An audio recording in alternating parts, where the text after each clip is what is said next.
నమస్తే, welcome to NTV sports. భారత cricketer Yuzvendra Chahal అతని భార్య ధనశ్రీ వర్మ అధికారికంగా విడిపోయినట్లు సమాచారం. నివేదికల ప్రకారం వీరిద్దరికీ కోర్టు విడాకులు మంజూరు చేసినట్లు వార్తలు వస్తున్నాయి. తుది విచారణ ఫిబ్రవరి 20 ముంబైలోని బాంద్రా ఫ్యామిలీ కోర్టులో జరిగినట్లు తెలుస్తోంది. న్యాయమూర్తి కౌన్సిలింగ్ను సిఫార్సు చేయగా ఇది 45 నిమిషాల పాటు కొనసాగింది.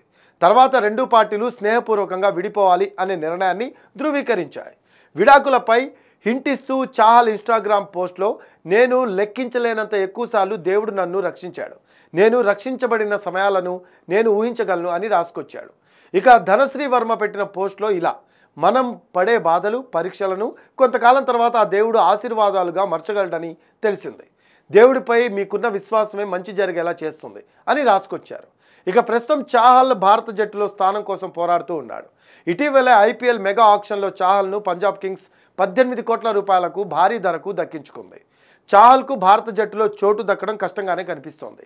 టీ20 వరల్డ్ కప్ 2024 స్క్వాడ్లో స్థానం దక్కినా అతనికి ఆడే అవకాశం రాలేదు. ఆ తర్వాత సెలెక్టర్లు చాహల్ పూర్తిగా పక్కన పెట్టేశారు. ప్రస్తుతం అతని వయసు 34 ఏళ్లు కావడం దీనికి ప్రధాన కారణం. 34 ఏళ్ల చాహల్ ఇప్పటి వరకు భారత్ తరపున 72 వన్డేలు, 80 టీ20లు ఆడాడు. 2 ఫార్మాట్లలో కలిపి 217 వికెట్లు పడగొట్టాడు.